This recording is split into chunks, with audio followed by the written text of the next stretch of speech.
नमस्कार,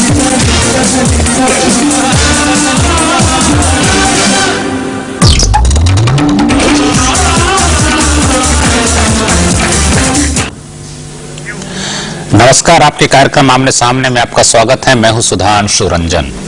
कल 8 मार्च को अंतर्राष्ट्रीय महिला दिवस था और जैसा कि हर दिवस के साथ होता है, नई घोषणाएं होती हैं, नए संकल्प होते हैं और कुछ न कुछ करने का इरादा जाहिर किया जाता है। स्वाभाविक इस बार भी ऐसा ही कुछ हुआ और हर वर्ष ऐसा होता है। जहां तक भारत का प्रश्न है, नारी शक्ति स्वरूपा मानी गई है और यहां तक कहा जाता है कि ईश्वर के मंत्रिमंडल में तो सारे महत्वपूर्ण विभाग जो है महिलाओं को दिए गए, चाहे वो रक्षा काली को हो या शिक्षा सरस्वती को हो और वित्त जो है लक्ष्मी को हो। लेकिन आधुनिक युग में ऐसा माना जाता है कि महिलाएं उस तरह से सशक्त नहीं रही और ये कहा जाने लगा कि अबला जीवन है तुम्हारी यही कहानी, आंखों में है दूध और आंखों में, आंचल में है दूध और आंखों में पानी। लेकिन आज की महिलाएं इस भूमिका को स्वीकार नहीं करती हैं। एक नजरिया है, माना जाता है कि सशक्तिकरण का जो दौर शुरू हुआ है उसको और आगे बढ़ाने की जरूरत है, क्योंकि महिलाओं को जितना सशक्त होना चाहिए उतनी सशक्त नहीं हुई हैं। लेकिन एक दूसरा भी पक्ष है जो ये मानता है कि ऐसा नहीं है, सशक्तिकरण जितना होना चाहिए था हो चुका है, अगर और होना भी है तो शायद उससे ज्यादा इसकी जरूरत है कि उसका कहीं दुरुपयोग नहीं हो, क्योंकि उससे कुछ पुरुष भी पीड़ित होते हैं। तो आज हम इसी पे चर्चा करेंगे कि क्या महिलाओं के और अधिक सशक्तिकरण की जरूरत है। और इस बहस में शामिल हैं सुधा सुंदररमन, जो कि अखिल भारतीय जनवादी महिला संघ की महासचिव हैं। हमारे पास सेव इंडिया फैमिली फाउंडेशन की तरफ से सोनी कपूर हैं और हमने विशेष टिप्पणी के लिए बुलाया है एक अधिवक्ता उज्जवल झा को और साथ ही जानी मानी कवयित्री और मीडिया विश्लेषक डॉक्टर वर्तिका नंदा को। आप सबका स्वागत है इस कार्यक्रम में। साथ ही हम चलेंगे पटना, जहां महिला कार्यकर्ता सुमन सिंह हमारे साथ हैं और बेंगलोर में सुरनील सरकार हमारे साथ हैं। जवाहरलाल नेहरू ने कहा था कि किसी समाज को समझना है तो वहां महिलाओं की स्थिति क्या है इसको समझना चाहिए, उसी से पता चलता है कि हमारे समाज की स्थिति क्या है। और निश्चित रूप से जो अगर हम भारत को देखें तो चाहे साक्षरता का स्तर हो या जो है जेंडर रेशियो हो, लिंग अनुपात हो, सब में हम काफी पिछड़े हुए हैं। ये एक चिंता का कारण है। आज हम उसी पे विचार करेंगे।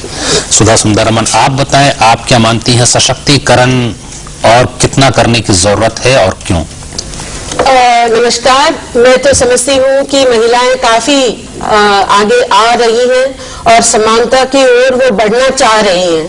लेकिन आज जो सामाजिक व्यवस्था है और आज जो सरकारी नियम और सरकारी जो नीतियां हैं वो क्या इसके पक्ष में है, वो क्या उनकी भागीदारी को और बढ़ाने की तरफ उसे ले जा रही हैं, ये एक सवाल के रूप में हमारे सामने है।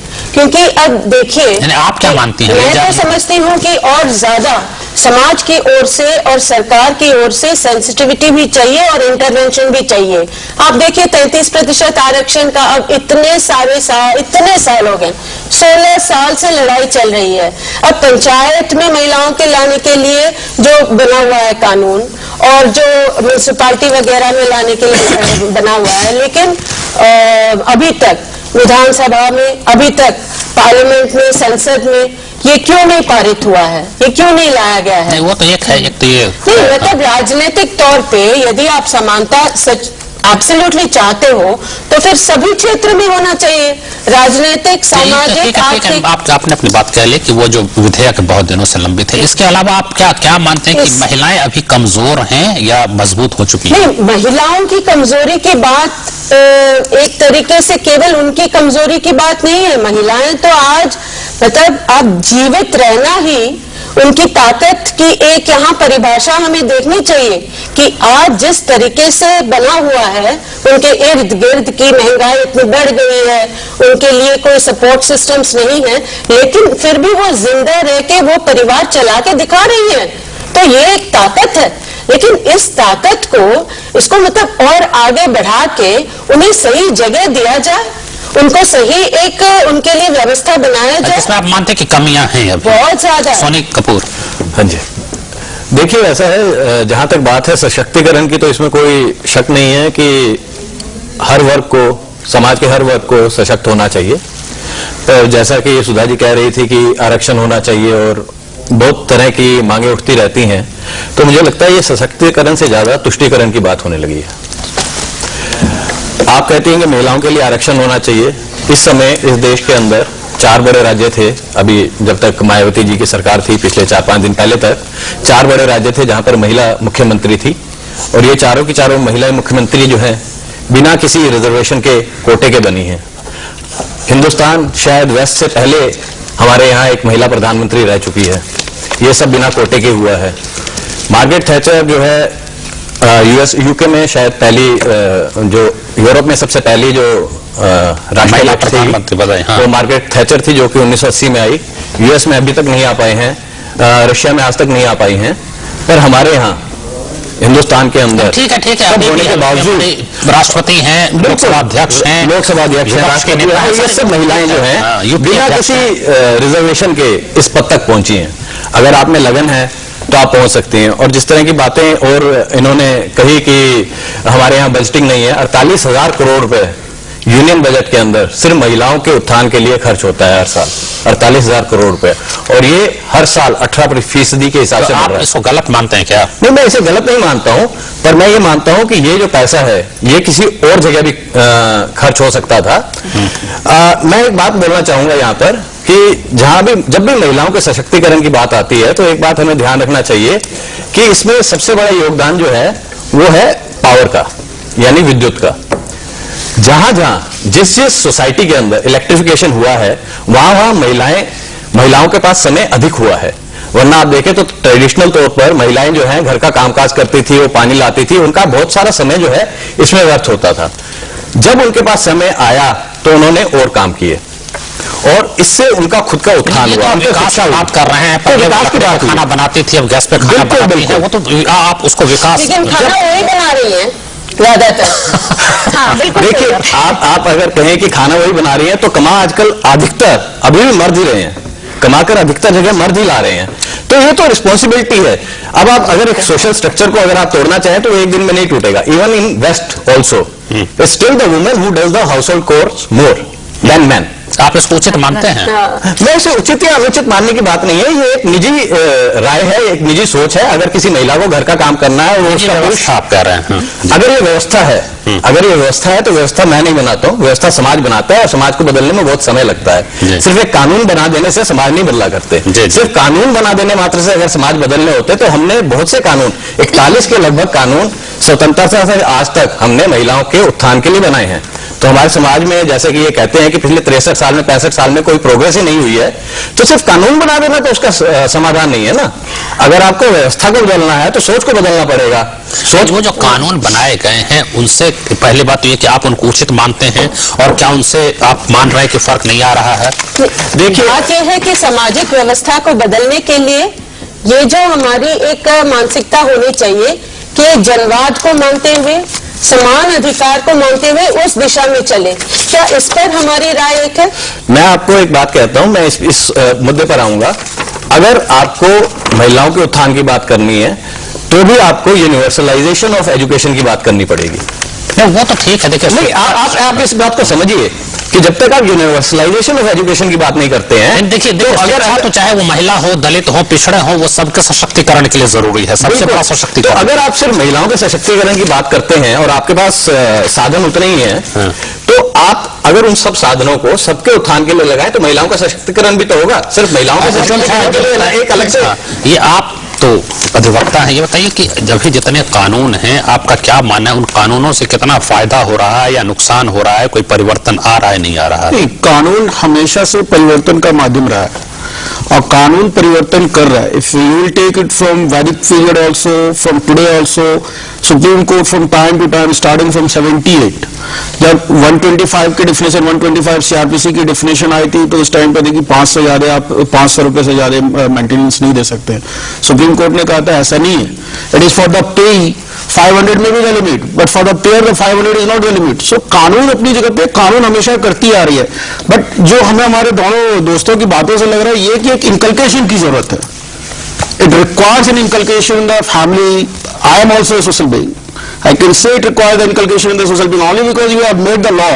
Unless and until you are applying the law in your family, you can't bring the changes in the family. नहीं, ठीक है, वो तो सही बात है कि कानून जो है वो सिर्फ कानून बना देने से नहीं। देखिए यही कह रहे हैं कि applying the law in the family, applying the law in the family ये कोई सरकार आकर नहीं करती है, ये कानून बनाने वाली संस्थाएं नहीं करती हैं, ये एक सोसाइटी करती है। अगर सोसाइटल प्रेशर है बच्ची को स्कूल भेजने का, अगर सोसाइटल प्रेशर है कि बच्ची को एजुकेट करना है, सोसाइटल प्रेशर है कि बच्ची को भी उतना ही सक्षम बनाना है, तभी ये संभव है। सिर्फ कानून बना देने मात्र से ये संभव नहीं है। जैसे दो बातों को कंफ्यूज कर रहे हैं हमारे ऑनरेबल गेस्ट जो यहाँ आए हुए हैं। मैं समझना चाहूंगा कैसे कंफ्यूज करें। हाँ बिल्कुल सोनी जी। मैं ये कहूंगी कि सामाजिक व्यवस्था और सामाजिक तौर तरीके वो एक तरीके से हमें देखना चाहिए। कानून व्यवस्था जो सरकार की ओर से बनती है वो हमारे देश को ऐसी प्रगति की ओर ले जाने के लिए, एक जनवादी बुनियाद को और मजबूत बनाने के लिए इस देश में बनाई जाती है, और कानून व्यवस्था ये काम को करती है और करनी चाहिए। जितना करनी चाहिए तो होता नहीं है। मैं इस बात का जवाब देना चाहूंगा, मैं इस बात का जवाब देना चाहूंगा कि मैं कंफ्यूज नहीं कर रहा हूं। लेकिन कानून व्यवस्था जो है वो सबके लिए है। ये केवल मतलब परिवार के लिए अलग है और कोई समाज के लिए अलग है, कोई ग्रुप के लिए अलग है, ऐसा नहीं है। सुधा जी मैं करेक्ट करना चाहूंगा, laws are applicable to all. एक उदाहरण मैं देता हूं परिवार की बात जिन्होंने कही, जैसे बड़ा चर्चित मामला 80 के दशक में शाहबानो का हुआ था। शाहबानो को निचली अदालत से 20 रुपया जो है मुआवजा मिला था, उसके खिलाफ वो उच्च न्यायालय गई, वहां 125 रुपया हुआ। अब ये बहुत लोग इस बात को नहीं जानते हैं कि उस फैसले के खिलाफ उनके शौहर मोहम्मद अहमद खान सुप्रीम कोर्ट गए थे, शाहबानो नहीं गई थी। वो 125 रुपया देने को तैयार नहीं थे और तब सुप्रीम कोर्ट ने 500 रुपया किया था सीआरपीसी के तहत, जिसको लेकर बड़ा हंगामा हुआ। तो ये जो परिवार की बात है, अब कानून को किस तरह से लागू परिवार में मेरा कहना ये बताता हूँ कि किस परिवार कैसे हुआ। ये परिवार समाज से अलग नहीं है, समाज परिवार से बिगिन होता है। आप ऐसा करते हैं कुछ, चूंकि हमारे अतिथि बैठे हुए हैं, वर्तिकानंद एक मीडिया विश्लेषक हैं, कवि हैं। आप बताइए कि मीडिया में भी महिलाओं को एक तरह से परोसा जाता है, हम सशक्तिकरण की तरफ बात करते हैं, एक तरफ मीडिया में जो चित्रण है, निरूपण है, आप की क्या सोच है? पहली बात तो अभी जो डिस्कशन हो रही थी उसमें एक बात जो मुझे तीखे तौर पर बहुत ज्यादा जिसने प्रहार किया है वो ये कि हम ये कैसे सोच रहे हैं कि सशक्तिकरण तो काफी हद तक हो गया। दिल्ली में रंगीन चश्मा लगाकर अगर हम सोच रहे हैं सशक्तिकरण हो गया और बात खत्म हो गई, मेरा ख्याल है इससे ज्यादा विद्रूप और हास्य कोई भी एक नाम महिला दिवस को दिया जाना चाहिए। महिला दिवस नहीं है, ये पूरी तरह से विद्रूप दिवस है। दूसरी बात यह है कि अभी तो एक बच्चा पैदा हुआ है जिसका नाम है सशक्तिकरण, उसने अभी चलना भी शुरू नहीं किया और पुरुष समाज को परेशानी हो गई कि सशक्तिकरण हो गया। ये अपने आप में अफसोस की बात है। तीसरी बात, हम जिस मीडिया की बात करते हैं, हम किस मीडिया की बात कर रहे हैं? पब्लिक सर्विस ब्रॉडकास्टर जिसमें आप हैं, वो उस महिला को दिखाता है जिससे जुड़ी हुई योजनाओं को दिखाया जाता है, उसको काफी हद तक मजबूत दिखाया जाता है। दूसरा है प्राइवेट मीडिया जो कि जबरदस्त तेजी से पंख लगा के उड़ रहा है और उसमें एक ऐसी महिला दिखाई जाती है या तो वो षड्यंत्र करती है या वो रोती है या फिर वो काफी ज्यादा अट्रैक्टिव दिखाई देती है जब वो न्यूज पढ़ती है। ये दूसरी तरह की महिला है। हम इन दोनों को अक्सर कंफ्यूज करते हैं क्योंकि तीसरी तरफ तीसरा जो मीडिया है कम्युनिटी मीडिया, हम उसका जिक्र बिल्कुल भी नहीं करते। मुझे लगता है औरत हमारे इस अभी मीडिया के समाज में भी काफी हद तक कमोडिटी है। वो अभी भी बहुत ज्यादा दिमागी उर्वर तौर से उसे नहीं देखा जाता, उसे एक अट्रैक्टिव सामान की तरह परोसने की कोशिश होती है। और हम जब सशक्तिकरण की बात करते हैं, हम अक्सर सोचते हैं जो दिल्ली से हमें दिख रहा है, जो बॉम्बे से दिखाई दे रहा है, वो सशक्तिकरण है। बिल्कुल ऐसा नहीं है। बार बार ये बहस होती है कि कानूनों का मिसयूज हो रहा है या ये बात होती है कि महिलाएं ज्यादा मजबूत हो गई। बिल्कुल मैं नहीं मानती। पुरुष अभी यही कह रहे हैं कि दिल्ली या मुंबई की महिलाओं को देख करके जो है हम महिलाओं के ऊपर टिप्पणी नहीं कर सकते हैं। गांव में जो महिलाएं हैं उनकी स्थिति से हम वाकिफ नहीं है और उनका नाम लेकर के इन लोगों का आरोप है कि यहाँ जो कुछ तथाकथित सशक्त महिलाएं जो है नाम उनका लेती हैं, लेकिन उनको लेकिन मैं एक बात कहना चाहती हूँ, मैं गांव की महिलाओं की भी बात नहीं कर रही। दिल्ली के चाणक्यपुरी में क्या अपराध नहीं होते? कितनी बार आईपीएस अधिकारी किसी अपराध के लिए पकड़े जाते हैं। लाल बहादुर शास्त्री अकेडमी में शादी से पहले वो लोग जब अपने पैसों का लेन देन कर लेते हैं तब कितने अधिकारी पकड़े गए हैं। क्या ये संभव है आज भी कि आप किसी आईपीएस अधिकारी के खिलाफ 498 लेकर जाएं और वो आसानी से लग जाए? मैं ये नहीं कह रही कि सारे अपराध सिर्फ गाँव में होते हैं, अपराध दिल्ली जैसे बड़े शहरों में भी होते हैं। ये अगर मामला है कि आईपीएस अधिकारी, वो तो है कि कानून का जो है वही है, उसको आप ठीक ढंग से लागू करते हैं, उसमें सिर्फ आईपीएस की बात नहीं है। जो व्यक्ति महत्वपूर्ण पद पे है, शक्तिशाली है, उसके खिलाफ कानून कमजोर पड़ जाता है, एक अलग मुद्दा है, उसमें नहीं चले। पहले हम चले पटना में, सुमन सिंह हमारे साथ है, पहले उनके विचार सुन लें। हाँ सुमन, आप बताएं, आप हमारी चर्चा सुन रहे हैं, आपकी क्या प्रतिक्रिया है? किस हद तक सशक्तिकरण हुआ है और किस हद तक और होना चाहिए?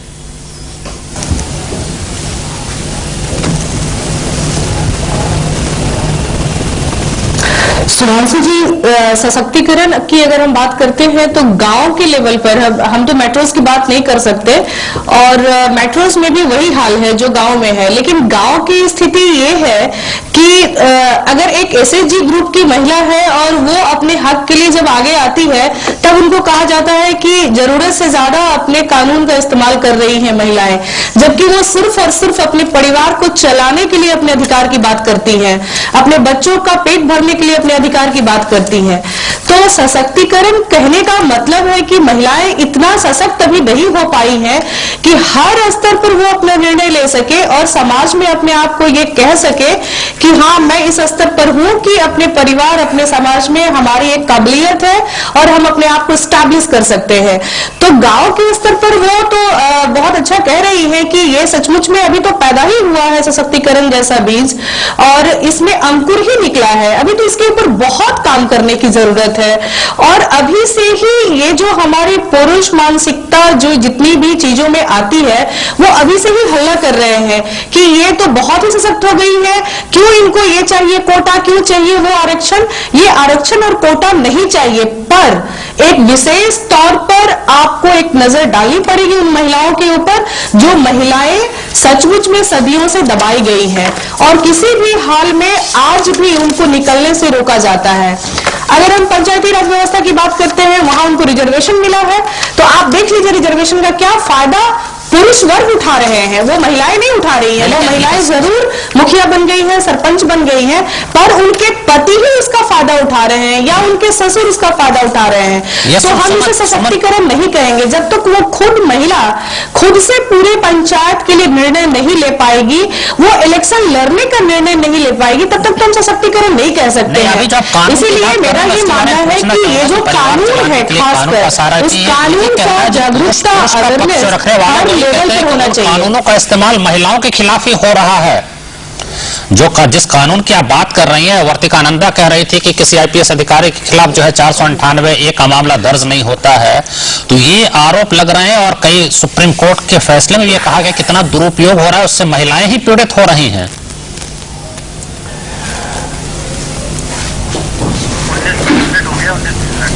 हाँ, ये बात बिल्कुल सही है सुधांशु जी की महिलाओं के पक्ष में ही कानून काम नहीं कर रही है। तो हमारा भी यही रोना है कि इसलिए नहीं काम कर रही है क्योंकि हमारे मानसिकता में जिस पद पर हम बैठे होते हैं, अगर हम पुलिस विभाग की बात कर लेते हैं, जुडिशियरी की बात कर लेते हैं, वहां मैक्सिमम कौन बैठा हुआ है, कितनी महिलाएं बैठी हुई हैं। तो जब पुरुष ही बैठे हैं तो वो पूरे सदियों के मानसिकता से घिरे हुए हैं। कानून आप चाहे जितना भी बना ले, पर वो यहाँ से जो चेंज होना चाहिए, वो यहाँ से चेंज जब तक नहीं होगा तो वो महिलाओं के सशक्तिकरण की बात नहीं करेंगे और उनके पक्ष में न्याय की बात कर नहीं सकते हैं। उनके पक्ष में न्याय हो, इसके लिए बहुत जरूरी है। यहाँ के स्वर्णिल सरकार हमारे साथ हैं, वो भी पुरुष का पक्ष रखना चाहते हैं, उनके साथ भी अपने कुछ व्यक्तिगत उनके अनुभव रहे हैं। हाँ स्वर्णिल, आप बताएं, आप क्या कहेंगे इस पूरे प्रकरण पे, ये सशक्तिकरण का जो मुद्दा है इस बारे में? स्वर्णिल, आप बताएं, आप क्या कहेंगे इस पूरे प्रकरण पे, ये सशक्तिकरण का जो मुद्दा है इस बारे में? धन्यवाद सुधांशु जी। मेरा कहना है, जैसे मेरे साथ बहुत ही दुरुपयोग हुआ है कानून का, 498 डोमेस्टिक वायलेंस, सारे कानून का। मेरा 2 महीने का शादी था, 4 महीने के तरफ मेरे ऊपर डोमेस्टिक वायलेंस का केस डाला गया, फिर 1.5 साल के अंदर मेरे ऊपर 498 डाला गया और एक क्रिमिनल केस डाला गया मेरे ऊपर 506B। फिर मुझे 1 साल से मैं जॉबलेस हूँ, मेरा नौकरी से निकाल दिया गया था। 498 के बाद मुझे नौकरी छोड़ के वापस आना पड़ा था बैंगलोर, क्योंकि मेरा दिल्ली में नौकरी था और बैंगलोर में मेरा 498 का हर संडे को मुझे पुलिस स्टेशन जाके साइन करना था 5 से 10 बजे के अंदर, ऐसा मेरा बेल का कंडीशन था। तो जहाँ पे सब लोग बोल रहे हैं वुमेन एम्पावरमेंट की जरूरत है, ओके, इस देश में वुमेन एम्पावरमेंट की जरूरत है, लेकिन कहाँ पे? जहाँ पे वुमेन मिसयूज कर रहे हैं लॉस को पैसे के लिए। जहाँ पे जिस दिन मेरा 498 डाला गया था डाउरी केस, लड़की पुलिस स्टेशन में बैठ के बोल रही थी 17 लाख रुपए दो, नहीं तो 498 लो। इस तरीके का वुमेन एम्पावरमेंट। मुझे मारा गया था, मुझे पीटा गया था, मेरे पास फोटो है, उसका एविडेंस है, डॉक्टर का मेडिकल सर्टिफिकेट। मैं चाहता आपको फोटो दिखा सकता हूँ। मुझे मारा गया था, मुझे पीटा गया था, मेरे ऊपर फोन लाइन टेट लगा गया। नहीं, ये तो मेरे आपका पास कानून आरोप है है। सुनील, ये तो मुझे आपका कानून आरोप है। मैं जहाँ पे कानून का मैं कि आपके आरोप में किसकी सत्यता है? मैं उनको नहीं, आपका आरोप है, बोलिए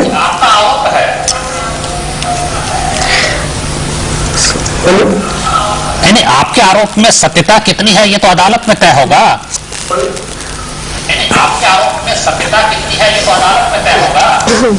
अदालत में तो तैयार होगा, लेकिन मेरे ऊपर तो हरासमेंट हुआ है। लेकिन मुझे तो प्रोविजन तो दीजिए, कानून पे मैं जाके कोर्ट या पुलिस स्टेशन में केस तो फाइल करूं, तो मेरे पास तो प्रोविजन भी नहीं है। चलिए ठीक है, प्रोविजन जब प्रोविजन दिया गया तो तब तो मैं इसमें ये ऐसा कह रहे हैं कि प्रोविजन नहीं है, ऐसा नहीं है। यदि आपको लगता है कि हरेसमेंट हो रहा है, आप उससे ऊपर की कोर्ट में जाइए और आप जाके अपील फाइल कीजिए। Exactly. You can file with the 482 for the questioning of all the charges. एक सीमा तो है, एक सीमा है कि उसमें अगर आप कोई मामला दायर करते हैं तो आपको उसमें एक पुरुष को पार्टी बनाना पड़ेगा। होता क्या है, अगर पत्नी है, पत्नी दायर करती है तो पति को पार्टी बनाती है, साथ साथ सास ननद सबको बना देती है। लेकिन अगर सास प्रताड़ित होती है बहू से तो अपने बेटे को तो वो अभियुक्त बनाएगी नहीं। तो इस डोमेस्टिक वायलेंस एक्ट की एक सीमा है, ये लोग मान रहे हैं। डोमेस्टिक वायलेंस किसी को भी एक क्रिमिनल की तरह नहीं देखती है, वो एक सुरक्षा कानून है। It is a civil law. जरूरी बात ये है, देखिए ऐसा है कि हम एक अपवाद को लेकर सारे के सारे कानून को हम एक तरफ नहीं कर सकते, और महिलाओं के साथ जो अत्याचार हो रहे हैं वो हर औरत अपने दुखों को आकर सामने नहीं कह सकती। अगर एक अपवाद है, मैं मानती हूँ ऐसा कई जगह हुआ है या हुआ होगा, लेकिन हम इसे मानकर ये अगर हम कह लें कि बाकी जगह भी दुरुपयोग हो रहा है, मेरा ख्याल है ये पूरी नारी जाति का अपमान है। दूसरी बात यह है, उन केसेस में क्या होता है जिसमें पति चालाकी से पत्नी को बाहर निकाल देता है और पत्नी के पास कोई अधिकार किसी के पास जाकर कहने का नहीं रहता कि मैं घर के अंदर जाना चाहती हूँ। इतने कानूनों के उपयोग जब पुरुषों ने किए तब तो पुरुष समाज कभी एक नहीं हुआ। औरत समाज ने 2 बार या 4 बार दुरुपयोग कर लिया तो पूरा पुरुष समाज एक। ये इतना जेंडर ह्यूमन राइट्स कह रहे हैं।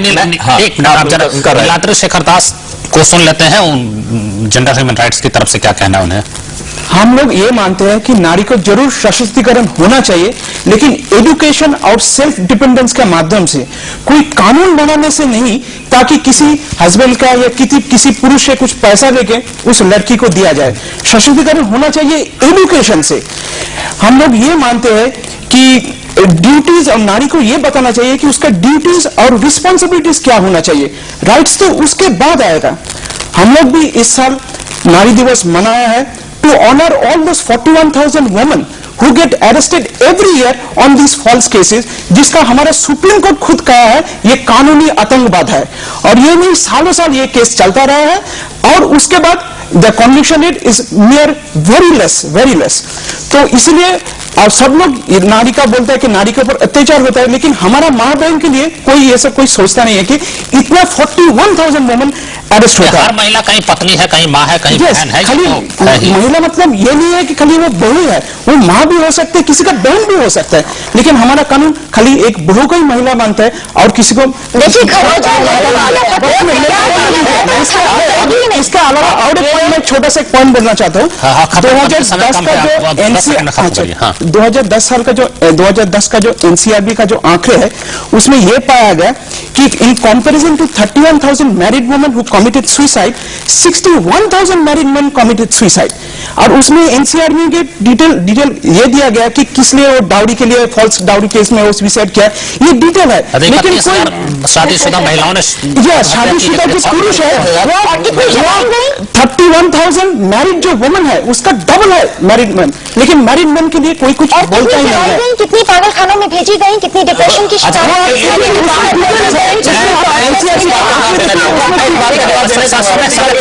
एक बात मैं जरूर कहूंगी, ये महिला और पुरुष को आपसी में एक दुश्मन की तरह देखना ये भी गलत नजरिया है। बिल्कुल सही। सास बहू को दुश्मनों की तरह देखना गलत नजरिया है, और ये एकदम सोल्यूशन की ओर हमें नहीं ले जाएगा। मानवाधिकार की बात हमें करना चाहिए।